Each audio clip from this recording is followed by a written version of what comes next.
ನೇರ ಪ್ರಸಾರ ಕಾರ್ಯಕ್ರಮಕ್ಕೆ ಸ್ವಾಗತ. ನಾನು ಶಕುಂತಲಾ ಭೂಷಣ್. ಒತ್ತಡದ ಜೀವನ, ಬದಲಾಗ್ತಾ ಇರುವಂತಹ ಜೀವನ ಶೈಲಿ, ಜನರಿಗೆ ನೂರಾರು ಆರೋಗ್ಯ ಸಮಸ್ಯೆ, ಯಾವ ಸಮಸ್ಯೆಗೆ ಯಾವ ಚಿಕಿತ್ಸೆ ಎನ್ನುವುದೇ ದೊಡ್ಡ ಚಿಂತೆ.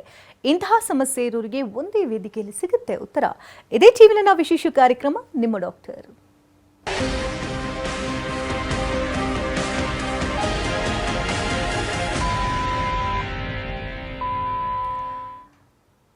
ಬದಲಾಗ್ತಾ ಇರುವಂತಹ ಜೀವನ ಶೈಲಿ ಮತ್ತು ಆಹಾರ ಕ್ರಮದಿಂದ ಅನೇಕ ರೀತಿಯ ಆರೋಗ್ಯ ಸಮಸ್ಯೆಗಳು ಪ್ರತಿಯೊಬ್ಬರನ್ನ ಬಾಧಿಸ್ತಾ ಇದೆ. ಹಿಂದೆಲ್ಲ ವಯೋಸಹಜ ಖಾಯಿಲೆಯಾಗಿದ್ದಂಥ ಆರ್ಥರೈಟಿಸ್ ಸಮಸ್ಯೆ ಇದೀಗ 20 ವಯಸ್ಸಿನ ನಂತರದಲ್ಲೂ ಕೂಡ ಕಾಣಿಸ್ಕೊಳ್ತಾ ಇದೆ. ಜೊತೆಗೆ ಬೇರೆ ಬೇರೆ ರೋಗಗಳಿಗೆ ತುತ್ತಾದಂಥವರಲ್ಲೂ ಕೂಡ ಈ ರೀತಿಯ ಸಮಸ್ಯೆಗಳು ಹೆಚ್ಚಾಗ್ತಾ ಇದೆ. ಹಾಗಾದ್ರೆ ಆರ್ಥರೈಟಿಸ್ ಅಂತ ಅಂದ್ರೆ ಏನು, ಯಾವ ಕಾರಣಕ್ಕಾಗಿ ಆರ್ಥರೈಟಿಸ್ ಬರುತ್ತೆ, ಇನ್ನು ಆರ್ಥರೈಟಿಸ್ನಲ್ಲಿ ಎಷ್ಟು ವಿಧಗಳಿದೆ, ಇದಕ್ಕೆ ಹೋಮಿಯೋಪತಿನಲ್ಲಿ ಚಿಕಿತ್ಸಾ ಪದ್ಧತಿ ಏನಿದೆ, ಜೊತೆಗೆ ಆಹಾರ ಪದ್ಧತಿ ಯಾವ ರೀತಿ ಇರಬೇಕು, ದೈನಂದಿನ ಚಟುವಟಿಕೆ ಹೇಗಿರಬೇಕು, ಲೈಫ್ ಸ್ಟೈಲ್ ಹೇಗಿರಬೇಕು, ಎಲ್ಲದರ ಬಗ್ಗೆ ಮಾಹಿತಿನ ಕೊಡೋದಕ್ಕೆ ನಮ್ಮ ಹೋಮಿಯೋಪತಿಯ ವೈದ್ಯರಾಗಿರ್ತಕ್ಕಂಥ ಡಾಕ್ಟರ್ ಮಂಜುನಾಥ್ ಅವರು ನಮ್ಮೊಂದಿಗಿದ್ದಾರೆ. ಬನ್ನಿ ಕಾರ್ಯಕ್ರಮಕ್ಕೆ ವೆಲ್ಕಮ್. Thank you. ಆರ್ಥರೈಟಿಸ್ ಸಮಸ್ಯೆ ಬಹುದೊಡ್ಡದಾಗಿ ಅಂದರೆ ತುಂಬಾ ಗ್ರಾಸ್ಪ್ ಆಗಿ ಬೆಳೀತಾ ಇದೆ ಅಂತ ಹೇಳ್ಬೋದು. ಈ ಹಿಂದೆ ಎಲ್ಲ ಅಂದರೆ ಒಂದು 45 ವರ್ಷ ಆದಮೇಲೆ ಮಂಡಿ ನೋವು, ಸೊಂಟ ನೋವು ಇದೆಲ್ಲ ವೆರಿ ಕಾಮನ್ ಅಂತ ಹೇಳ್ತಾ ಇದ್ರು. ಬಟ್ ಇತ್ತೀಚಿನ ದಿನಗಳಲ್ಲಿ ಲೈಫ್ ಸ್ಟೈಲ್ ಡಿಸೀಸ್ ಆಗೂ ಕೂಡ ಈ ಆರ್ಥರೈಟಿಸ್ ಮಾರ್ಪಡ್ತಾ ಇದೆ. ಕಳೆದ 2 ವರ್ಷಗಳಲ್ಲಿ ನೋಡೋದಂದ್ರೆ ಕೊರೋನಾ ಸಂದರ್ಭದಲ್ಲಿ ತುಂಬಾ ಜನ ಮನೆಯಲ್ಲೇ ಕುಳಿತು ಆರ್ಥರೈಟಿಸ್ ಜನರೇಟ್ ಆಗಿದೆ ಅಂತ ಕೂಡ ತುಂಬಾ ಜನ ಹೇಳ್ತಾ ಇದ್ದಾರೆ. ಪಾಸಿಟಿವ್ ಬಂದಿದೆ, ಫ್ಯಾಮಿಲಿನಲ್ಲಿ ಇಲ್ಲವೇ ಇರಲಿಲ್ಲ ಅಂತೆಲ್ಲ ಕಂಪ್ಲೇಂಟ್ಸ್ಗಳು ಬರ್ತಾ ಇದೆ. ಮೊದಲಿಗೆ ಈ ಆರ್ಥರೈಟಿಸ್ ಅಂದ್ರೆ ಏನು, ಜೊತೆಗೆ ಇಷ್ಟು ಬಹುದೊಡ್ಡದಾಗಿ ಬೆಳೀತಾ ಇರೋದಕ್ಕೆ ಕಾರಣಗಳೇನು? ಖಂಡಿತ ನೀವು ಹೇಳಿದ ಸರಿ. ಇವತ್ತಿನ ಒಂದು ದಿನಗಳಲ್ಲಿ ಬಹಳನೇ ಒಂದು ದೊಡ್ಡದಾಗಿ ಹರಡ್ತಾ ಇರುವಂಥ, ಬೆಳೀತಾ ಇರುವಂಥ ಒಂದು ಕಂಡೀಷನ್ಸಲ್ಲಿ ಅಥವಾ ಏಲ್ಮೆಂಟ್ಸಲ್ಲಿ ಅಥವಾ ಕಾಯಿಲೆಗಳಲ್ಲಿ ಆರ್ಥರೈಟಿಸ್ ಕೂಡ ಭಾಳ ಒಂದು ದೊಡ್ಡ ಪಾತ್ರ ವಹಿಸುತ್ತೆ. ಮುಂಚೆ ಆದರೆ ಗೊತ್ತಿಲ್ಲದೆ ಬರುವಂಥ ಕಾಯಿಲೆಗಳು ಎಷ್ಟೊಂದಿತ್ತು. ಈಗೆಲ್ಲ ಗೊತ್ತಾಗಿ ಬರುವಂಥ ಒಂದು ಕಾಯಿಲೆಗಳು ಅಂದರೆ ನಾವಾಗೆ ತರಿಸ್ಕೊಳ್ಳುವಂಥ ಕಾಯಿಲೆಗಳು ಹೆಚ್ಚಾಗ್ತಾ ಇದೆ. ಫಾರ್ ಎಕ್ಸಾಂಪಲ್ ನಮಗೆ ಲೈಫ್ ಸ್ಟೈಲ್ ಕಂಡೀಷನ್ ಡಿಸೀಸಸ್ ಅಂತ ಹೇಳ್ತೀವಿ, ಅಥವಾ ಆಹಾರ ಪದ್ಧತಿ ಚೇಂಜಸ್ ಆಗಿರುವಂಥದ್ದು, ರೆಸಿಸ್ಟೆನ್ಸ್ ಪವರ್ ಕಡಿಮೆ ಆಗಿ ಕಾಯಿಲೆಗಳು ಬರುವಂಥದ್ದು, ನಮ್ಮ ಲೈಫ್ ಸ್ಟೈಲ್ ಚೇಂಜಸ್ ಆಗಿ ಸರಿ ಇಲ್ಲದೆ ಇರುವಂಥ ಒಂದು ಕಾಯಿಲೆಗಳು ಬರುವಂಥದ್ದು. ಸೊ ಅದರಲ್ಲಿ ಆರ್ಥರೈಟಿಸ್ ಕೂಡ ಹೆಚ್ಚಾಗಿ ಕಾಣಿಸ್ಕೊಳ್ತಾ ಇರುವಂಥ ಒಂದು ಕಂಡೀಷನ್ ಅಂತಲೇ ಹೇಳ್ಬೋದಾಗತ್ತೆ. ಆರ್ಥರೈಟಿಸನ್ನೇ ನಾವು ಕನ್ನಡದಲ್ಲಿ ಸಂಧಿವಾತ ಅಂತ ಹೇಳಿ ಕರಿತೇವೆ. ಸೊ ನಮ್ಮ ಸ್ನಾಯುಗಳಲ್ಲಿ, ನಮ್ಮ ಮೂಳೆಗಳಲ್ಲಿ ಯಾವಾಗ ಉರಿಯೂತನ ಕಾಣ್ತಾ ಬರ್ತಾ ಇರ್ತೀವಿ ಅಥವಾ ಸವೆತನ ಕಾಣ್ತಾ ಬರ್ತಾ ಇರ್ತೀವಿ, ನೋವನ್ನ ಕಾಣ್ತಾ ಬರ್ತಾ ಇರ್ತೀವಿ, ಆ ಕಂಡೀಷನ್ನೇ ನಾವು ಸಂಧಿವಾತ ಅಥವಾ ಆರ್ಥರೈಟಿಸ್. ಸೊ ಎಲ್ಲ ಮೂಳೆಗಳ ನೋವು ಆರ್ಥರೈಟಿಸ್ ಇರೋದಿಲ್ಲ, ನಾನಾ ಥರದ ಕಾರಣಗಳಿರುತ್ತೆ. ಅದಕ್ಕೆ ನಾವು ಅದನ್ನು ಡಿಫ್ರೆನ್ಸಿಯೇಷನ್ ಮಾಡ್ತೀವಿ ಲೊಕೇಶನ್ ವೈಸ್ ಆಗಿ, ಅಥವಾ ಕಾರಣಗಳ ಬೇಸ್ಡ್ ಮೇಲೆ ನಾವು ಅದನ್ನು ವಿಂಗಡಣೆ ಮಾಡ್ಬೋದಾಗತ್ತೆ. ಬಟ್ ನಮ್ಮ ದೇಹದಲ್ಲಿ, ಮನುಷ್ಯನ ಒಂದು ದೇಹದಲ್ಲಿ 206 ಮೂಳೆಗಳಿದ್ದಾವೆ. ಅದೇ ರೀತಿ 360 ಜಾಯಿಂಟ್ ಅಂದರೆ ಸಂಧಿಗಳಿದ್ದಾವೆ. ಸೊ 2 ಮೂಳೆಗಳ ಜೋಡಣೆನ ನಾವು ಜಾಯಿಂಟ್ ಅಂತ ಹೇಳಿ ಕರಿತೇವೆ. ಸೊ ಜಾಯಿಂಟ್ ಭಾಳನೇ ಒಂದು ಪ್ರಮುಖ ಪಾತ್ರ ವಹಿಸುತ್ತೆ ಮನುಷ್ಯನ ದೇಹದಲ್ಲಿ. ಯಾಕಂದರೆ ನಾವು ಬಗ್ಬೇಕಾಗತ್ತೆ, ಎದೊಳ್ಬೇಕಾಗತ್ತೆ, ಮಡ್ಚಬೇಕಾಗತ್ತೆ, ಕೆಲಸ ಮಾಡಬೇಕಾಗತ್ತೆ. ಸೊ ಇದಕ್ಕೆಲ್ಲ ಭಾಳನೇ ಒಂದು ಪ್ರಮುಖವಾಗಿ ಕೆಲಸ ಮಾಡುವಂಥದ್ದು ನಮ್ಮ ಸಂಧಿ, ಅಂದರೆ ನಮ್ಮ ಜಾಯಿಂಟ್. ಸೊ ಬರೀ 2 ಮೂಳೆ ಜಾಯಿಂಟ್ ಮಾಡಿಬಿಟ್ರೆ ಸಂಧಿ ಆಗಿಬಿಡುತ್ತಾ? ಖಂಡಿತ ಆಗೋದಿಲ್ಲ. ಸೊ ಇದಕ್ಕೆ ಜಾಯಿಂಟ್ ಕ್ಯಾಪ್ಸೂಲ್ಸ್ ಅಂತ ಹೇಳ್ತೀವಿ, ಅಥವಾ ಜಾಯಿಂಟ್ ಸ್ಟ್ರಕ್ಚರ್ ಅಂತ ಹೇಳ್ತೀವಿ. ಸೊ ಮೂಳೆಯಿಂದ ಮೂಳೆಗೆ ಕನೆಕ್ಟ್ ಆಗಿರುವಂಥದ್ದೇ ಲಿಗಮೆಂಟ್ಸ್ ಅಂತ ಹೇಳ್ಬೋದು. ಮೂಳೆಯಿಂದ ಮಾಂಸಖಂಡಕ್ಕೆ ಅಟ್ಯಾಚ್ ಆಗಿರುವಂಥದ್ದು ಟೆಂಡಾನ್ಸ್ ಅಂತ ಹೇಳ್ಬೋದು. ಸೊ ಒಂದು ಮೂಳೆಗೆ ಒಂದು ಮೂಳೆ ಪರ್ದೆ ಆಗಿರುವಂಥದ್ದೇ ನಾವು ಆರ್ಟಿಕ್ಯುಲಾರ್ ಕಾರ್ಟಿಲೇಜ್ ಅಂತ ಹೇಳಿ ಕರಿತೇವೆ. ಯಾಕಂದರೆ ನಾವು ದಿನನಿತ್ಯ ಜೀವನದಲ್ಲಿ ನಿಂತ್ಕೊಳ್ಬೇಕಾಗತ್ತೆ, ಕೂತ್ಕೊಳ್ಬೇಕಾಗತ್ತೆ, ಕೆಲಸ ಮಾಡಬೇಕಾಗತ್ತೆ. ಸೊ ಒಂದು ಮೂಳೆಗೆ ಒಂದು ಮೂಳೆ ತಿಕ್ಕಾಟ ಆಗಬಾರ್ದು, ಘರ್ಷಣೆ ಉಂಟಾಗಬಾರ್ದು ಅನ್ನೋದಕ್ಕೆ ಆರ್ಟಿಕ್ಯುಲಾರ್ ಕಾರ್ಟಿಲೇಜ್ ಹೆಲ್ಪ್ ಮಾಡ್ತಾ ಇರುತ್ತೆ. ಆ್ಯಸ್ ಎ ಲೂಬ್ರಿಕೇಟಿಂಗ್ ಜೆಲ್ ಆಗಿ ಸೈನೋವೆಲ್ ದ್ರವ ಅಂದರೆ ಸೈನೋವೆಲ್ ಫ್ಲೂಯಿಡ್ ಕೆಲಸ ಮಾಡ್ತಾ ಹೋಗ್ತಾ ಇರುತ್ತೆ. ಸೊ ಇದೆಲ್ಲ ಸಪೋರ್ಟಿಂಗ್ ಸ್ಟ್ರಕ್ಚರ್ಸ್ ಆಗಿಯೇ ಜಾಯಿಂಟ್ ಕ್ಯಾಪ್ಸೂಲ್. ಸೊ ಯಾರ ಜಾಯಿಂಟ್ ಕ್ಯಾಪ್ಸೂಲ್ ಚೆನ್ನಾಗಿರುತ್ತೆ, ಸ್ಟ್ರೆಂತ್ ಆಗಿರುತ್ತೆ, ಯಾವುದೇ ರೀತಿಯ ತೊಂದರೆಗಳು ಉಂಟಾಗೋದಿಲ್ಲ. ಬಟ್ ನಮ್ಮ ಇವತ್ತಿನ ಒಂದು ಲೈಫ್ ಸ್ಟೈಲ್ ಕಂಡೀಷನಿಂದ ಆ ಜಾಯಿಂಟ್ ಕ್ಯಾಪ್ಸೂಲ್ ವೀಕ್ ಆಗ್ತಿದೆ. ಯಾಕಂದರೆ ಮೂಳೆಗಳಿಗೆ ಏನು ಬೇಕೋ ಅದನ್ನು ನಾವು ಸೇವನೆ ಮಾಡ್ತಾ ಇಲ್ಲ, ಜಾಯಿಂಟ್ ಕ್ಯಾಪ್ಸೂಲ್ಗೆ ಏನು ಬೇಕೋ ಅದನ್ನು ನಾವು ಎಕ್ಸಸೈಸ್ ಮಾಡ್ತಾ ಇಲ್ಲ. ಸೊ ಅದರಿಂದ ಏನಾಗುತ್ತೆ, ಅದರ ಸಾಂದ್ರತೆ ಕಡಿಮೆ ಆಗ್ತಿದೆ, ಅದರ ಶಕ್ತಿ ಕಡಿಮೆ ಆಗ್ತಿದೆ, ಅದು ಕೆಲಸ ಮಾಡೋ ರೀತಿ ಕಡಿಮೆ ಆಗ್ತಿದೆ. ಸೊ ಇದರಿಂದ ಏನಾಗುತ್ತೆ, ಸೊ ಮನುಷ್ಯನಿಗೆ ಅರ್ಲಿ ಸ್ಟೇಜಸ್ಸಲ್ಲೇ ಈ ಆರ್ಥರೈಟಿಸ್ ಅಥವಾ ಸಂಧಿವಾತಗಳು ಬರುವಂಥ ಸಮಸ್ಯೆಗಳು ಹೆಚ್ಚಾಗ್ತಾಯಿದೆ ಅನ್ನೋದು ಹೇಳ್ಬೋದಾಗುತ್ತೆ. Medically there are more than 100 types of arthritis. 100 ಥರದ ವಿಧವಾದ ಆರ್ಥರೈಟಿಸ್ಗಳನ್ನ ನಾವು ನೋಡ್ಬೋದು. ಅದರಲ್ಲಿ ಮುಖ್ಯವಾಗಿ ನಮ್ಮ ದಿನದ ಪ್ರಾಕ್ಟೀಸಲ್ಲಿ ನೋಡುವಂಥದ್ದು ಒಂದು 6ರಿಂದ 7 ರೀತಿಯ ವಿಧವಾದ ಒಂದು ಸಂಧಿವಾತಗಳನ್ನ ನೋಡ್ಬೋದು. ಅದರಲ್ಲಿ ಅತಿ ಪ್ರಮುಖವಾಗಿ, ಅತಿ ಹೆಚ್ಚಾಗಿ ಕಾಣಿಸ್ಕೊಳ್ಳುವಂಥದ್ದು ಆಸ್ಟಿಯೋ ಸಂಧಿವಾತ ಅಂತ ಹೇಳಿ ಕರಿತೇವೆ. ಆಸ್ಟಿಯೋ ಆರ್ಥ್ರೈಟಿಸ್ ಆಗಿರ್ಬೋದು, ಅಥವಾ ಎರಡನೇದಾಗಿ ರುಮಟೈಡ್ ಆರ್ಥ್ರೈಟಿಸ್ ಅಂತ ಹೇಳಿ ಕರಿತೇವೆ, ಮೂರನೇದಾಗಿ ಗೌಟಿ ಆರ್ಥ್ರೈಟಿಸ್ ಅಂತ ಹೇಳಿ ಕರಿತೇವೆ, ಅದೇ ರೀತಿ ಸೋರಿಯಾಟಿಕ್ ಆರ್ಥ್ರೈಟಿಸ್ ಆಗಿರ್ಬೋದು, ಸೆಪ್ಟಿಕ್ ಆರ್ಥ್ರೈಟಿಸ್ ಆಗಿರ್ಬೋದು, ಆ್ಯಂಕಲೋಸಿಂಗ್ ಸ್ಪಾಂಡಿಲೈಟಿಸ್ ಅಂತ ಹೇಳ್ತೀವಿ, ಅಥವಾ viral arthritis. So after viral infection chikungunya ಆಗಿರ್ಬೋದು, ಅಥವಾ ಈ ರೀತಿಯ ಒಂದು ವೈರಸಸ್ ಎನಿ ಕಂಡೀಷನ್ಸ್ ಆಗಿರ್ಬೋದು. ಎಷ್ಟೋ ಜನ ಕೊರೋನಾ ಎಫೆಕ್ಟ್ ಆದಮೇಲೆ ಆರ್ಥ್ರೈಟಿಸ್ ಬಂದಿದೆ. ಸೊ ವೈರಲ್ ಆರ್ಥ್ರೈಟಿಸ್ ಕೂಡ ಇವತ್ತಿನ ದಿನಗಳಲ್ಲಿ ತುಂಬ ಜನ ಇದರಿಂದ ಬಳಲ್ತಾ ಇರೋದು ಉಂಟು. ಸೊ ಇದರಲ್ಲಿ ಮುಖ್ಯವಾಗಿ ನಾನು ಹೇಳಿದೆ ಆಸ್ಟಿಯೋ ಸಂಧಿವಾತ ಅಥವಾ ಆಸ್ಟಿಯೋ ಆರ್ಥ್ರೈಟಿಸ್ ಕಾಣಿಸ್ಕೊಳ್ತಾ ಬರ್ತಾ ಇರುತ್ತೆ. ಮುಂಚೆ ಎಲ್ಲ ಒಂದು 50 ವರ್ಷ ಆದಮೇಲೆ ಕಾಣಿಸ್ಕೊಳ್ತಾ ಬರ್ತಿತ್ತು. ಬಟ್ ಇವತ್ತಿನ ದಿನಗಳಲ್ಲಿ 40 ವರ್ಷದ ಮೇಲ್ಪಟ್ಟು 35 ವರ್ಷದ ಮೇಲ್ಪಟ್ಟ ಜನರಲ್ಲಿ ಅಥವಾ ವಯಸ್ಕರಲ್ಲಿ ಇದು ಅತಿ ಹೆಚ್ಚಾಗಿ ಕಂಡುಬರ್ತಿದೆ. ಸೊ ಇದು ಅತಿ ಹೆಚ್ಚಾಗಿ ನಮ್ಮ ತೂಕ ಯಾವ ಮೂಳೆ ಹೊರುತ್ತೆ, ಫಾರ್ ಎಕ್ಸಾಂಪಲ್ ಮಂಡಿಯ ಮೂಳೆ ಆಗಿರ್ಬೋದು, ನೀ ಜಾಯಿಂಟ್ ಅಂತ ಹೇಳಿ ಕರಿತೇವೆ, ಅಥವಾ ಸೊಂಟದ ಮೂಳೆ ಆಗಿರ್ಬೋದು, ಹಿಪ್ ಜಾಯಿಂಟ್ ಅಂತ ಹೇಳಿ ಕರಿತೇವೆ. ಸೊ ಇಲ್ಲಿ ಅತಿ ಹೆಚ್ಚಾಗಿ ಭಾರ ಹೊರೋದ್ರಿಂದ, ಭಾರ ಕೆಲಸ ಮಾಡೋದ್ರಿಂದ ಇದು ಕಾಣಿಸ್ಕೊಳ್ಳುವಂಥದ್ದು. ಸೊ ಎರಡು ಮೂಳೆಗಳ ಮಧ್ಯೆ ನಾನು ಹೇಳಿದೆ ಒಂದು ಪರ್ದೆ ಆಗಿ ಆರ್ಟಿಕ್ಯುಲರ್ ಕಾರ್ಟಿಲೇಜ್ ಇರುತ್ತೆ ಅಂತ. ಸೊ ಆರ್ಟಿಕ್ಯುಲರ್ ಕಾರ್ಟಿಲೇಜಲ್ಲಿ ಒಂದು ಪ್ರೋಟೀನ್ ಕಂಟೆಂಟ್ ಇರುತ್ತೆ, ಅದನ್ನು ನಾವು ಮೆಡಿಕಲಿ ಪ್ರೋಟಿಯೋಗ್ಲೈಕನ್ ಅಂತ ಹೇಳಿ ಕರಿತೇವೆ. ಸೊ ಯಾವ ಒಂದು ಮನುಷ್ಯನ ಜಾಯಿಂಟಿನ ಆರ್ಟಿಕ್ಯುಲರ್ ಕಾರ್ಟಿಲೇಜಲ್ಲಿ ಆ ಪ್ರೋಟೀನ್ ಕಂಟೆಂಟ್ ಕಡಿಮೆ ಆಗುತ್ತೆ, ಪ್ರೋಟಿಯೋಗ್ಲೈಕನ್ ಕಡಿಮೆ ಆಗುತ್ತೆ, ಸೊ ಆಗ ಅದರ ಕಾರ್ಟಿಲೇಜಿನ ಶಕ್ತಿ ಒಂದು ಕುಗ್ಗುತ್ತೆ, ಕಡಿಮೆ ಆಗುತ್ತೆ. ಸೊ ಅದರಿಂದ ನಿಂತ್ಕೊಂಡಾಗ, ಅಥವಾ ಭಾರತ ಒಂದು ಕೃಷಿ ಪ್ರಧಾನ ದೇಶ, ನಿಂತ್ಕೊಂಡು ಕೆಲಸ ಮಾಡುವಂಥದ್ದು ಹೆಚ್ಚು, ಅಥವಾ ಒಂದೇ ಸಮ ಕೂತ್ಕೊಂಡು ಕೆಲಸ ಮಾಡುವಂಥದ್ದು ಹೆಚ್ಚು, ಮೆಟ್ಲತ್ತಿ ಕೆಲಸ ಮಾಡುವಂಥದ್ದು ಹೆಚ್ಚು. ಎಷ್ಟೋ ಜನ ಅದು ಕೂಡ ಈ ಆಕ್ಯುಪೇಷನಲ್ಲಿ ಇರ್ತಾರೆ. ಸೊ ಅವಾಗ ಭಾರ ಹೆಚ್ಚಾದಾಗ ಏನಾಗುತ್ತೆ, ಆರ್ಟಿಕ್ಯುಲರ್ ಕಾರ್ಟಿಲೇಜಿನ ಒಂದು ಪರ್ದೆ ಏನಿರುತ್ತೆ, ಸೊ ಅದು ಸವಿತಾ ಬರುತ್ತೆ. ಸೊ ಅದು ಗ್ರ್ಯಾಜುವಲ್ ಆಗಿ ಏನಾಗುತ್ತೆ, ಪೇಯ್ನ್ ಸ್ಟಾರ್ಟ್ ಆಗೋಕ್ಕೆ ಬರುತ್ತೆ. ಸೊ ಸ್ವಲ್ಪ ಹೊತ್ತು ನಡೆದ್ರೆ ನನಗೆ ನೋವು ಸ್ಟಾರ್ಟ್ ಆಗಿಬಿಡುತ್ತೆ, ಡಾಕ್ಟರ್ ರೆಸ್ಟ್ ತೊಗೊಂಡ್ರೆ ಕಡಿಮೆ ಆಗುತ್ತೆ.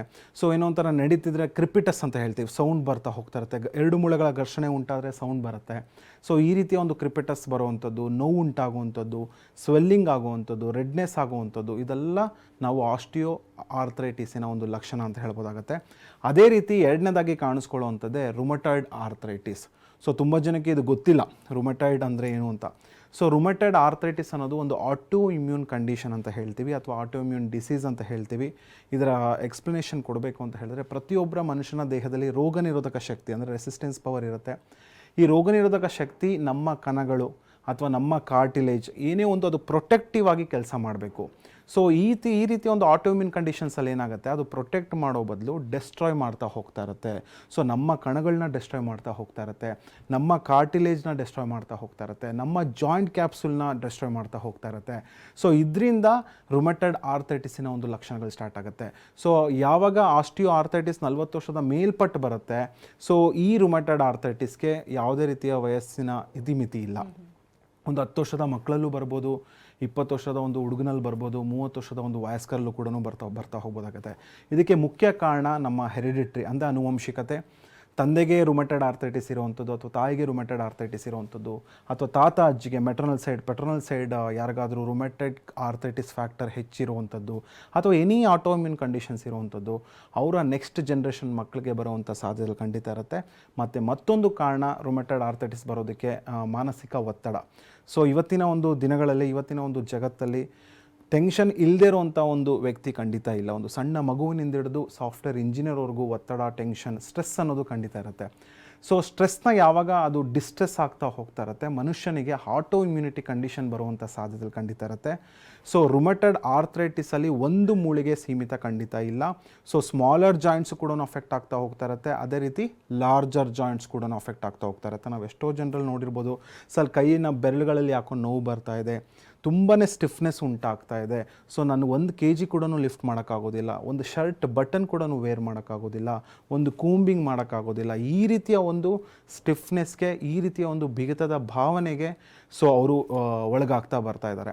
ಸೊ ಶ್ವಾನ್ ನೆಕ್ ಡಿಫಾರ್ಮಿಟಿ ಅಂತ ಹೇಳ್ತೀವಿ. ರುಮಟಾಯ್ಡ್ ಆರ್ಥ್ರೈಟಿಸು ಭಾಳ ಥರದ ನಾನಾ ಥರದ ಒಂದು ಆರ್ಥ್ರೈಟಿಸಲ್ಲಿ ರುಮ್ಯಾಟಿಕ್ ಆರ್ಥ್ರೈಟಿಸ್ ತುಂಬಾ ಕಷ್ಟ ಟ್ರೀಟ್ಮೆಂಟ್ ಮಾಡೋದಕ್ಕೆ ಅಥವಾ ಅದನ್ನು ಗುಣಪಡಿಸ್ಕೊಳ್ಳೋದಕ್ಕೆ. ಯಾಕೆಂದರೆ ಇದೊಂದು ಆಟೋಮ್ಯೂನ್ ಕಂಡೀಷನ್ ಇರೋದ್ರಿಂದ ತುಂಬ ವರ್ಷಗಳ ಕಾಲ ಮನುಷ್ಯನಲ್ಲಿ ಸಫರ್ ಮಾಡ್ತಾ ಹೋಗ್ಬೋದಾಗತ್ತೆ. ಇದರಲ್ಲಿ ಬರೀ ನೋವಷ್ಟೇ ಇರೋದಿಲ್ಲ, ನೋವಿನ ಜೊತೆಗೆ ಡಿಫಾರ್ಮಿಟಿ ಅಂದರೆ ಮೂಳೆಗಳ ವಕ್ರತೆ ಕೂಡ ನಾವು ನೋಡ್ಬೋದಾಗುತ್ತೆ. ಪ್ರೊಮೋ ಫೋಟೋಸಲ್ಲಿ ನಾವು ನೋಡ್ಬೋದು ಮೂಳೆಗಳು ಈ ರೀತಿ ಆಗಿರುವಂಥದ್ದು, ಸೊ ಡಿಫಾರ್ಮಿಟಿಗೆ ಒಳಗಾಗುವಂಥದ್ದು. ಸೊ ಇದೆಲ್ಲ gradual onset of condition. So ಈ ಕಂಡೀಷನ್ಗೆ ಯಾಕೆ ಹೋಗ್ತಾರೆ ಅಂತ ಹೇಳಿದ್ರೆ, ನೆಗ್ಲಿಜೆನ್ಸಿ ತುಂಬಾ ಪೇಷಂಟ್ಸಲ್ಲಿ ಇವತ್ತಿನ ದಿನಗಳಲ್ಲಿ ಹೆಚ್ಚಾಗ್ತಾ ಇದೆ. ಫಾರ್ ಎಕ್ಸಾಂಪಲ್ ನೋವು ಬರುತ್ತೆ, ಸೊ ನೋವಿನ ಮಾತ್ರೆಗೆ ಒಳಗಾಗುವಂಥದ್ದು, ತಕ್ಷಣಕ್ಕೆ ನೋವು ಕಡಿಮೆ ಆಗಿಬಿಟ್ರೆ ಅವ್ರ ಕಾಯಿಲೆ ಕಡಿಮೆ ಆಗುತ್ತೆ ಅಂತ ತಿಳ್ಕೊಳ್ತಾ ಇರ್ತಾರೆ. ಖಂಡಿತ ಅದು ತಪ್ಪಿನ ಒಂದು ಭಾವನೆ ಅದು. ಸೊ ನೋವು ಕಡಿಮೆ ಆದರೆ ಕಾಯಿಲೆ ಕಡಿಮೆ ಆಗ್ತಿದೆ ಅಂತಲ್ಲ. ಇದು ಯಾವುದೇ ರೀತಿ ಆರ್ಥ್ರೈಟಿಸ್ ಮೂಳೆಗಳಲ್ಲಿ ನೋವು ಕಾಣಿಸ್ಕೊಳ್ಳೋಂಥದ್ದು ಯಾವುದೇ ರೀತಿ ಮುಲಾಮ್ಗಳಿಂದ ಅಥವಾ ಸ್ಪ್ರೇಗಳಿಂದ ತಕ್ಷಣಕ್ಕೆ ಸ್ವಲ್ಪ ಕಡಿಮೆ ಆಗ್ಬೋದೇ ಹೊರತು ಕಾಯಿಲೆಯ ತೀವ್ರತೆನ ಒಳಗಡೆ ಹೆಚ್ಚು ಮಾಡ್ತಾ ಹೋಗ್ತಾ ಇರುತ್ತೆ. ಸೊ ಇದೆಲ್ಲ ಏನೇನು ಲಕ್ಷಣಗಳು ಹೇಳ್ತಾ ಹೋಗ್ತಾ ಇದ್ದೀನಿ. ಸೊ ಇದೆಲ್ಲ ಗ್ರ್ಯಾಜುವಲ್ ಆನ್ಸೆಟ್ ಆಫ್ ಕಂಡೀಷನ್. ಯಾರು ಕೂಡ ಒಂದು ದಿವಸದಲ್ಲಿ ನನಗೆ ರುಮಟೆಡ್ ಆರ್ಥ್ರೈಟಿಸ್ ಜಾಸ್ತಿ ಆಗೋಯ್ತು, ಒಂದು ದಿವಸದಲ್ಲಿ ನನಗೆ ಆಸ್ಟಿಯೋ ಆರ್ಥ್ರೈಟಿಸ್ ಜಾಸ್ತಿ ಆಗೋಯ್ತು ಅಂತ ಖಂಡಿತ ಬರೋದಿಲ್ಲ. ಇದು ಗ್ರ್ಯಾಜುವಲ್ ಆನ್ಸೆಟ್ ಆಫ್ ಕಂಡೀಷನ್, ದಿನ ಕ್ಷೀಣಿಸುವಂಥ ಒಂದು ಕಾಯಿಲೆ ಅಥವಾ ವರ್ಷ ಕ್ಷೀಣಿಸುವಂಥ ಒಂದು ಕಾಯಿಲೆ.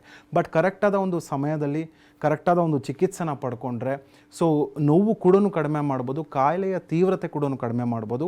ಸೊ ಈ ರೀತಿಯ ಒಂದು ದೀರ್ಘಕಾಲದ ಸಮಸ್ಯೆಗಳಿಗೆ ಹೋಮಿಯೋಪತಿ ಯಾಕೆ ರಾಮಬಾಣ ಅಂತ ಹೇಳಿದ್ರೆ, ಇಲ್ಲಿ ರೂಟ್ ಕಾಸ್ನ ನಾವು ಕನ್ಸಿಡರ್ ಮಾಡ್ತೇವೆ. ಯಾವ ಕಾರಣದಿಂದ ಪೇಷಂಟ್ಗೆ ಈ ಆರ್ಥ್ರೈಟಿಸ್ ಬಂತು, ಯಾವ ಆರ್ಥ್ರೈಟಿಸಿಂದ ಬಳಲ್ತಾ ಇದ್ದಾನೆ, ಮತ್ತು ಆರ್ಥ್ರೈಟಿಸ್ ಅಂತ ತೊಗೊಂಡ್ರೆ ಯಾವ ಸ್ಟೇಜಲ್ಲಿದ್ದಾನೆ. ಸೊ ಇದೆಲ್ಲ ನಾವು ಪರಿಗಣಿಸಿ ಆ ವ್ಯಕ್ತಿತ್ವಕ್ಕೆ ತಕ್ಕಂತೆ ಔಷಧಿಗಳನ್ನ ಕೊಟ್ಟಾಗ ಕಾಯಿಲೆ ಬುಡದಿಂದ ಹೋಗೋದ್ರಿಂದ ಸೊ ಇದು ಲಾಂಗ್ ಟರ್ಮ್ ಎಫೆಕ್ಟ್ಗೆ ಅಥವಾ ಲಾಂಗ್ ಟರ್ಮ್ ರಿಲೀಫ್ಗೆ ಭಾಳನೇ ಹೆಲ್ಪ್ ಆಗುತ್ತೆ. ಸೂಕ್ತವಾದ ಒಂದು ಪದ್ಧತಿಯ ಔಷಧಿ ಅಂತ ಹೇಳ್ಬೋದಾಗತ್ತೆ. ಯಾವುದೇ ಒಂದು ಕಾಯಿಲೆ ಆದರೂ ಕೂಡ ಕರೆಕ್ಟ್ ಟೈಮಲ್ಲಿ ಡಯಾಗ್ನೋಸ್ ಮಾಡೋದು ತುಂಬ ಇಂಪಾರ್ಟೆಂಟ್ ಆಗುತ್ತೆ. ತುಂಬ ಜನರಿಗೆ ನಮ್ಗೆ ಈ ರೀತಿ ಸಮಸ್ಯೆಗಳಿದೆ ಅಂತಲೇ ಗೊತ್ತಿರೋದಿಲ್ಲ. ಇದು ಸಣ್ಣ ಪುಟ್ಟ ಬೆನ್ನು ನೋವು ಇರ್ಬೋದು, ಮೂಳೆ ನೋವುಗಳು ಕಾಣಿಸ್ಕೊಳ್ತಾರೆ, ಹತ್ತಿರದಲ್ಲಿರೋ ಮೆಡಿಕಲ್ ಸ್ಟೋರ್ಗೆ ಹೋಗ್ತಾರೆ, ಒಂದು ಟ್ಯಾಬ್ಲೆಟ್ ತೊಗೊಳ್ತಾರೆ, ರಿಲೀಫ್ ಸಿಗುತ್ತೆ. ಅಥವಾ ಹೋಮ್ ರೆಮಿಡೀಸ್ ಏನಾದರೂ ಮಾಡ್ತಾರೆ, ಮಸಾಜಸ್ ಮಾಡ್ಕೊಳ್ತಾರೆ, ಆಯಿಲ್ ಅಪ್ಲೈ ಮಾಡೋದು, ಸ್ಪ್ರೇ ಹೊಡಿಯೋದು, ಈ ಥರದ್ದೆಲ್ಲ ಮಾಡ್ತಿರ್ತಾರೆ. ಬಟ್ ಇದು ಆರ್ಥ್ರೈಟಿಸೇ ಅಂತ ಕನ್ಫರ್ಮ್ ಮಾಡ್ಕೊಳ್ಳೋದು ಹೇಗೆ? ಖಂಡಿತ ಭಾಳ ಒಳ್ಳೆ ಪ್ರಶ್ನೆ ಕೇಳಿದರೆ. ಬಿಕಾಸ್ ಎಷ್ಟೋ ಜನ ಸ್ಟಾರ್ಟಿಂಗಲ್ಲೇ ಸಿಮ್ಟಮ್ಸ್ ಬಂತು ಅಥವಾ ಲಕ್ಷಣಗಳು ಸ್ಟಾರ್ಟ್ ಆಯಿತು ಅಥವಾ ನೋವು ಸ್ಟಾರ್ಟ್ ಆಯಿತು ಅಂದರೆ ವೈದ್ಯರ ಹತ್ರ ಬರೋದಿಲ್ಲ. ಸ್ವಲ್ಪ ದಿನ ಏನು ಮಾಡ್ತಾರೆ, ಮನೆಯ ಔಷಧಿಯ ಮೂಲಕ ಅಥವಾ ನಾನಾ ಥರದ ಒಂದು ನ್ಯಾಚುರಲ್ ಥೆರಪೀಸ್ ಇದೆ, ಅಥವಾ ಏನೋ ಒಂದು ಮೆಡಿಕಲ್ ಶಾಪ್ಗೆ ಹೋಗಿ ನೋವಿನ ಮಾತ್ರೆ ತೊಗೊಳ್ಳುವಂಥದ್ದು. ಇವತ್ತಿನ ದಿನಗಳಲ್ಲಿ ಸೆಲ್ಫ್ ಮೆಡಿಕೇಟೆಡ್ ಪೀಪಲ್ ಜಾಸ್ತಿ ಆಗಿದ್ದಾರೆ. ಸೊ ಅಂದರೆ ಅವರಾಗೆ ಮಾತ್ರೆಗಳನ್ನ ಸೇವನೆ ಮಾಡುವಂಥದ್ದು, ಅಥವಾ ಯಾರಿಗೋ ಒಂದು ನೋವಿತ್ತು, ಅದು ನೋವು ಕಡಿಮೆ ಆಯಿತು. ಸೊ ಅದರಿಂದ ಏನಾಗ್ತಾ ಇದೆ, ಕಾಯಿಲೆಯ ತೀವ್ರತೆ ಹೆಚ್ಚಾಗ್ತಿದೆ. ಸೊ ಅವರ ಮಾತ್ರೆಗಳು ಸಹ ಯಾವಾಗ ಕೆಲಸ ಮಾಡೋದಿಲ್ಲ, ಆಗ ಅವ್ರಿಗೆ ವೈದ್ಯರು ನೆನಪಾಗ್ತಾ ಇದ್ದಾರೆ. ಸೊ ಆಗ ಬಂದಷ್ಟು ನಮಗೂ ಕೂಡ ಕಷ್ಟ ಆಗ್ತಾ ಬರುತ್ತೆ. ಯಾಕಂದರೆ ಸೊ ಕಾಯಿಲೆ ಇದು ಗ್ರ್ಯಾಜುವಲ್ ಆನ್ಸೆಟ್ ಆಫ್ ಕಂಡೀಷನ್ ಇರೋದ್ರಿಂದ ಎಷ್ಟೋ ಕಾಯಿಲೆಗಳು ತುಂಬ ವರ್ಷಗಳ ಕಾಲ ಟೈಮ್ ತೊಗೊಳುತ್ತೆ ಬೆಳೆಯೋದಕ್ಕೆ. ಅಷ್ಟು ಟೈಮ್ ಬಿಟ್ಬಿಟ್ಟಿರ್ತಾರೆ ಪೇಷಂಟ್ಸು. ಸೊ ಅಲ್ಲಿ ತನಕ ಬಿಡಬಾರ್ದು. ಯಾಕಂದರೆ ಇದು ದಿನ ಕ್ಷೀಣಿಸುವಂಥ ಒಂದು ಕಾಯಿಲೆ. ಸೊ ಏಜ್ ಆಗ್ತಾ ನಮ್ಮ ರೋಗ ನಿರೋಧಕ ಶಕ್ತಿ ಕಡಿಮೆ ಆಗುತ್ತೆ, ನಮ್ಮ ಸಸೆಪ್ಟಿಬಿಲಿಟಿ ಹೆಚ್ಚಾಗುತ್ತೆ.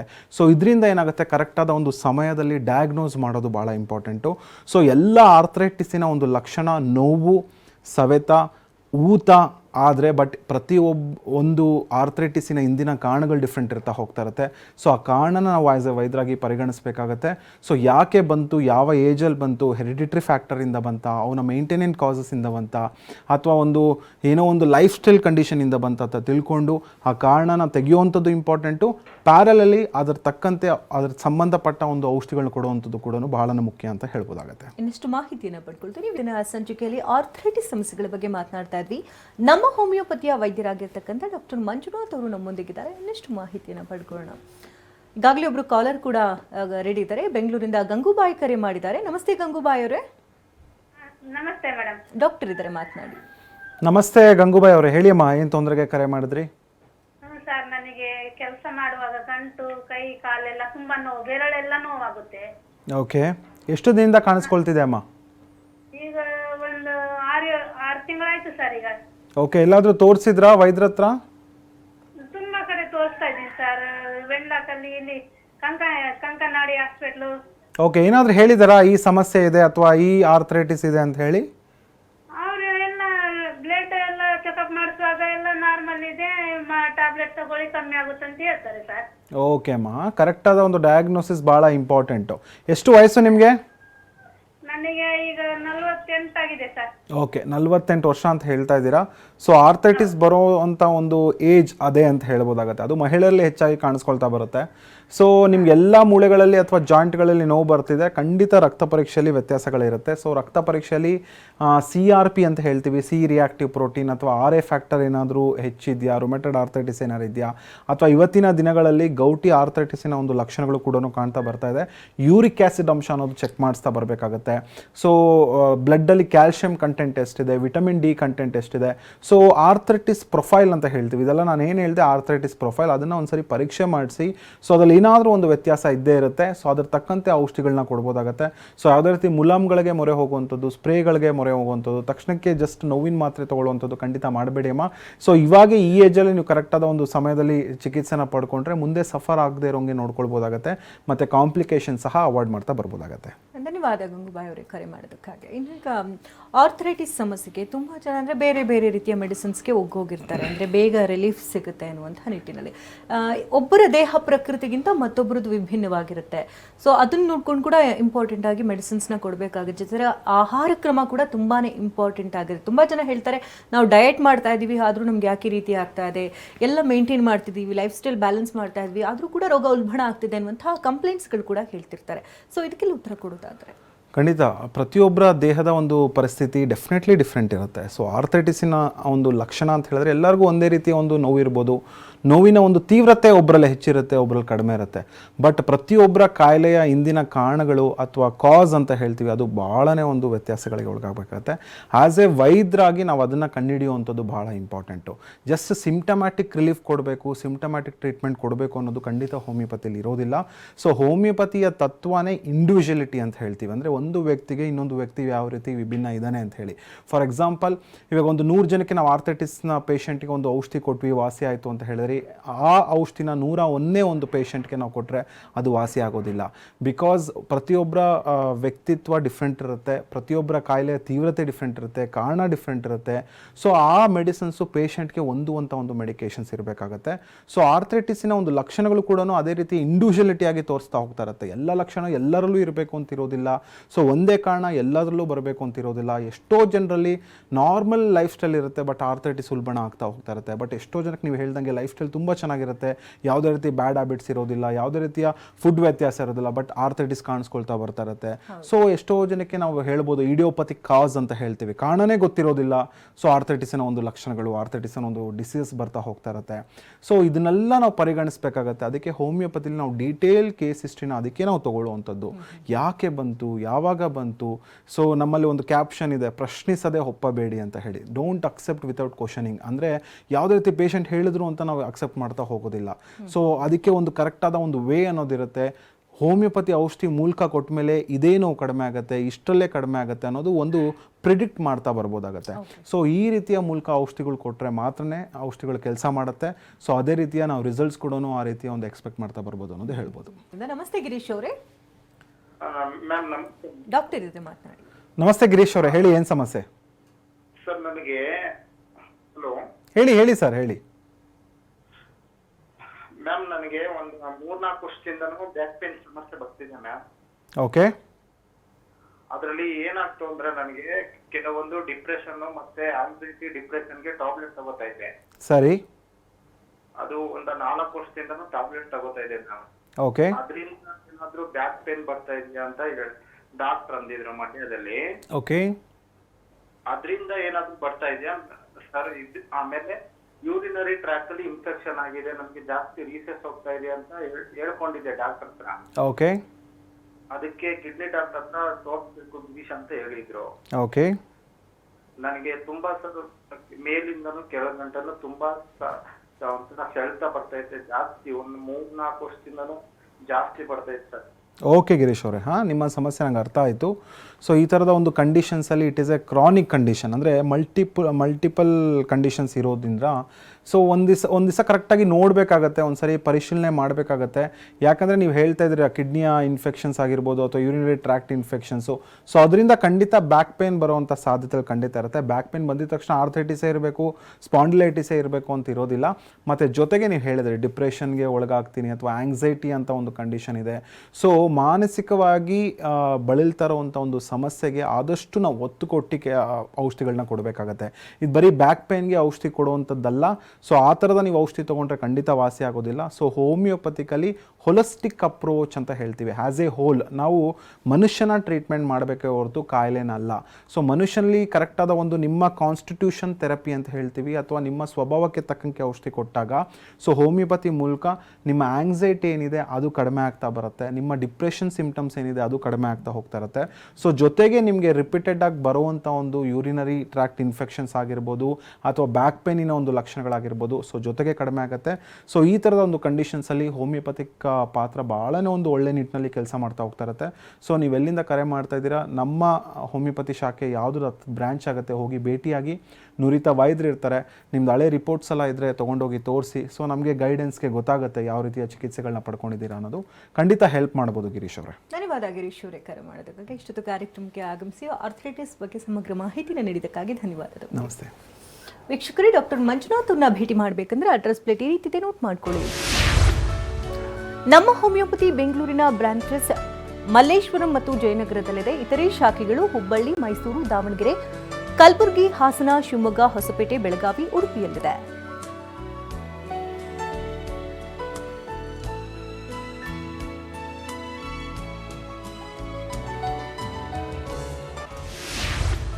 ಹಾಗೆ ಮಹಾರಾಷ್ಟ್ರ, ಮುಂಬೈ, ಪುಣೆ, ಸೋಲಾಪುರ, ಖೋಲಾಪುರ, ನಾಗ್ಪುರ, ಔರಂಗಾಬಾದ್ ಹಾಗೂ ನಾಸಿಕ್ನಲ್ಲೂ ಕೂಡ ಬ್ರಾಂಚಸ್ಗಳಿದೆ.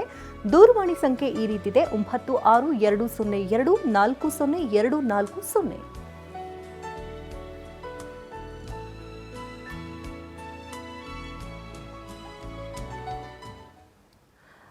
ಇದು ಈ ಹೊತ್ತಿನ ವಿಶೇಷ. ನಿಮ್ಮ ಡಾಕ್ಟರ್ ನಿರಂತರ ಸುದ್ದಿಗಾಗಿ ನೋಡ್ತಾರೆ TV9.